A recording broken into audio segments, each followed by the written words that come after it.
মূলত দেশ টিভির একটা রিপোর্টের মাধ্যমে জানতে পেরেছি যে এইখানে 3 সন্তান, শিশু সন্তান, যে আমার পাশে একজন আছে আর 2টা ছেলে একটা মেয়ে। তো ওরা আসলে জানে না ওর বাবা কোথায় আছে।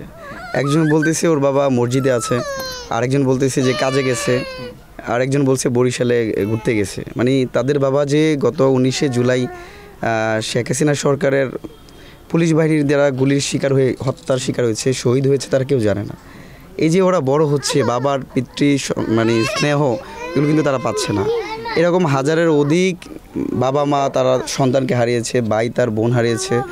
এভাবেই করে কিন্তু শেখ হাসিনা সরকারের বিরুদ্ধে গণপ্রতিরোধ ঘটানো সম্ভব হয়েছে। তো এই যে তারা দেশমাতৃকা রক্ষার জন্য 18 কোটি মানুষের জন্য লড়াই করতে গিয়ে যারা শহীদ হয়েছে, আমরা বৈষম্যবিরোধী ছাত্র আন্দোলনের পক্ষ থেকে তাদের জন্য সর্বোচ্চটুকু দিয়ে তাদের পাশে যেভাবে থাকা যায়, এই পরিবারগুলোকে পুনর্বাসন করানো, এই যে সন্তান যারা আছে তাদের পড়াশোনার ব্যবস্থা করা, এবং এই পরিবারে আমি জানতে পেরেছি এখানে আর তাদের আর কোনো মানে ইনকাম করার কেউ লোক নাই। তো এই 3টা সন্তান নিয়ে তার ওয়াইফ আছে, তার জন্য খুব বার্ডেন। তো আমরা তাদের যে যারা শহীদ হয়েছে তাদের লিস্ট করা হচ্ছে, আশা করি রাষ্ট্রীয়ভাবে সর্বোচ্চটুকু দিয়ে করবে। পাশাপাশি আমরা বৈষম্যবিরোধী ছাত্র আন্দোলনের পক্ষ থেকে এই 3 সন্তান সহ পরিবারকে যেন ঠিকমতো 3 বেলা খেতে পারে, পড়াশোনা করতে পারে, তাদের মৌলিক যে চাহিদাগুলো আছে সেগুলো যেন ফুলফিল করতে পারে, এই লক্ষ্যে আমরা আমাদের জায়গায় সর্বোচ্চটুকু দিয়ে চেষ্টা করব। কারণ তাদের কাছে আমরা চিরঋণী। তারা সাহস করে বুক পেতে দিছে বিদে আজকে শেখ হাসিনা বাংলাদেশে নাই। 18 কোটি মানুষ প্রাণ ভরে নিঃশ্বাস নিতে পারছে। যতদিনই বাংলাদেশ থাকবে ততদিন যেন আমরা তাদেরকে তাদের প্রাপ্য সম্মানটুকু দিতে পারি, তারা যেন মর্যাদা নিয়ে থাকতে পারে, সেটা আমরা আমাদের জায়গা থেকে সর্বোচ্চ চেষ্টা করব।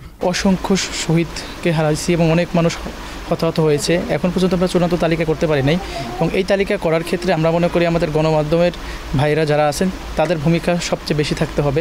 এবং আমরা আজকে যে শহীদ পরিবারটির কাছে এসেছি, এটা গণমাধ্যম বিশেষ করে দেশ টিভিকে অসংখ্য ধন্যবাদ জানাচ্ছি যে তাদের মাধ্যমে আমরা এই পরিবারটির কাছে সন্ধান পেয়েছি।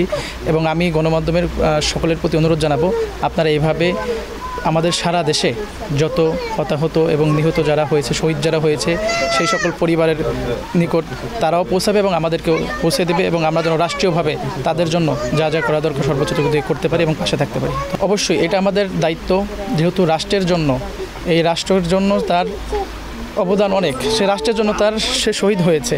এবং আজকে যে সন্তান 3টা সন্তান আছে, এই সন্তানের দায়িত্ব এই রাষ্ট্রকেই বহন করতে হবে, এবং আমরা রাষ্ট্রীয়ভাবেই তাদের সকল মৌলিক অধিকার এবং মৌলিক যে চাহিদাগুলো বেঁচে থাকার জন্য যা যা প্রয়োজন সেগুলো রাষ্ট্রের দায়িত্ব নিতে হবে, এবং আমরা যা যা করা দরকার সর্বোচ্চ করবো ইনশাল্লাহ। খুবই খুশি হয়েছে যে আমার 3টা বাচ্চা ওনারা দেখতে আসছে।